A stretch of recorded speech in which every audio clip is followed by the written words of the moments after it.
What's up, beautiful people? It's your girl Nonka. If you're a returning subscriber, welcome back. If you're new here, welcome to the family. In today's videos, we're gonna be running some errands and I'm taking you with me by force. So we're gonna be getting groceries, doing laundry. If we still have time, we might go out for movies. Okay, while we are out and about, I'm gonna be sharing a crazy experience. Imagine working crazy hours and not getting paid. Yep, that happened, so stick around.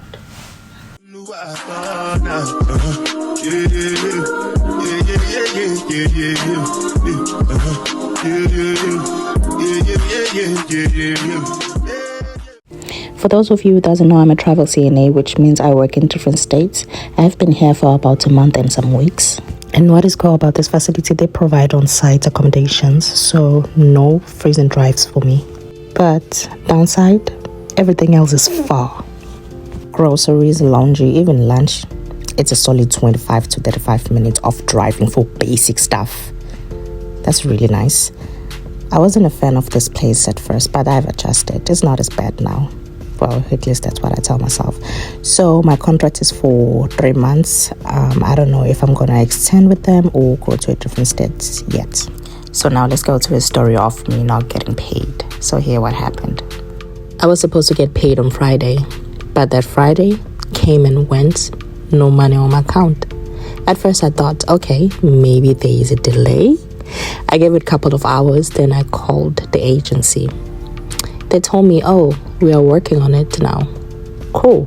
I thought at least they are working on it. But the entire day went by and still nothing on my account. Saturday rolled around. I decided to wait and see if they reach out. Spoiler alert, they didn't.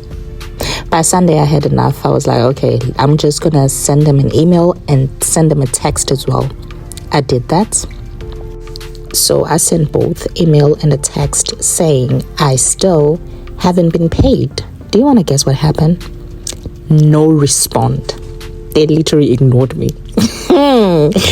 At that point, I was just losing my mind. Okay, so remember, I'm supposed to get paid on Friday. Now it's Sunday. Nothing. Monday morning, I decided to call them again. I had to call them 3 times before someone finally picked up the phone. And what did they say? Oh, we are fixing it now. Sound familiar? Yes, that's what they told me on Friday. And they never got back to me. At this point, I was really losing it. Remember, it has been 3 days now without being paid. Okay? Tuesday came. Do you want to guess? Yes, I still haven't been paid. So I reached out to my cousin. She was also working for the same agency at one point. So just to see if she have ever experienced something similar. She told me about this one time when her payment was delayed, but as soon as she called, they sent the money immediately. So she was surprised the fact that it has been 4 days, me waiting to be paid. And she was really pissed for me. She started calling them. Well, she told me that she was going to call them and see what is happening. So she started calling them, and I was also calling them on my end, right? So 2 people now are busy calling them, following up about this payment. Like, hello, has been 4 days now, still haven't been paid. Where's my money? Okay, Thursday. Guys, can you imagine what is happening through my mind right now? At that point, I'm still going to work, right?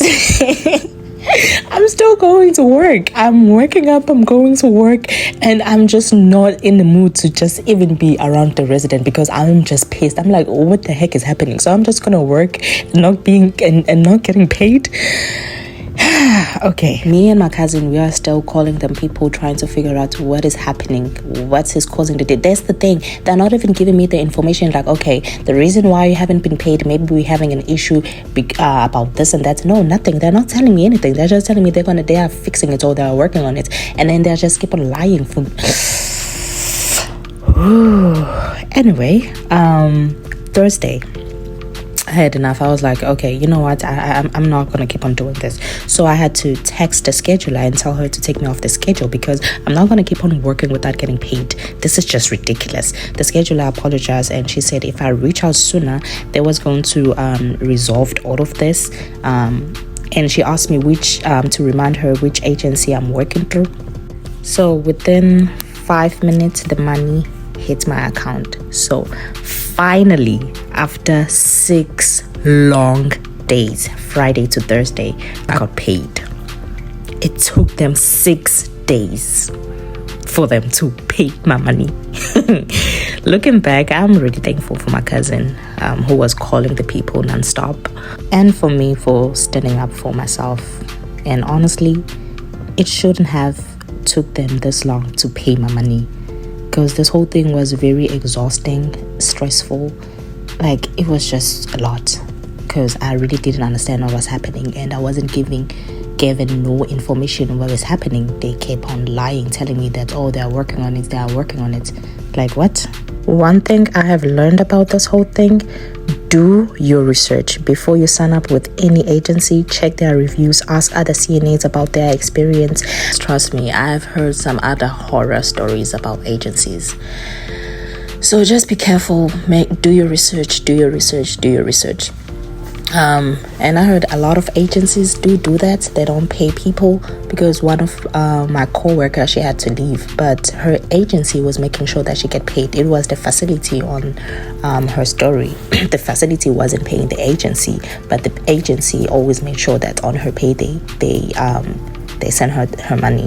So they had to tell her to just go home because the facility wasn't paying them. So it's just a lot that be happening.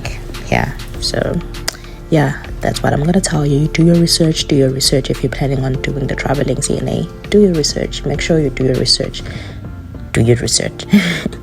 And if something like this happens to you, don't let it slide. Follow up, call them, push until you get what you are owed. But after this experience, I've never had any issues with them. I have been getting paid on time ever since. But let me tell you, those 6 days taught me a lot about standing up for myself and as a travel CNA. So yeah, just if you're planning on doing this, do your research. Just do your research. Another thing you have to keep in mind is that agencies do lie. They will sell you a dream. Like I told you, everything is far here. We are just in the middle of nowhere. You have to make a drive if you want to go somewhere. Even if you have to go to a McDonald's, you have to drive like 30 something minutes. That is just ridiculous. So one of my co-workers, her agency lied to her and told her she doesn't need a car. And when she came here, you do need a car. You can't even do Uber Eats here. You can't order a ride like an Uber or Lyft. They are not coming on this location. But let's say if you're in the city, like downtown or whatever, they will bring you here, but you can't request a ride from here. Why? It is far. And even if you are requesting from the city to come here, Uber is expensive. So they lied to her. And when she came here, she was really pissed. And I couldn't understand why she was pissed, because why would you lie about something like this? So now she has to rely on people giving her a ride and stuff, of which is just crazy. So keep that in mind. Again, agencies do lie. But being a travel CNA, it really is an experience. I do like it. So if you're a person who doesn't mind working crazy hours and love to travel, maybe you can do this, For me, I'm really enjoying it, beside the whole stuff that be happening on the side. But I am enjoying it because the pay, baby, it is really worth it. So if you made it till this far, thank you very much for watching. Till next time, bye.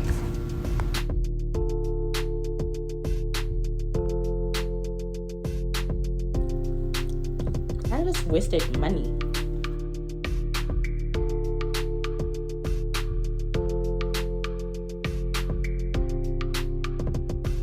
I got big ass donuts and they don't even taste good. Terrible. I just wasted money.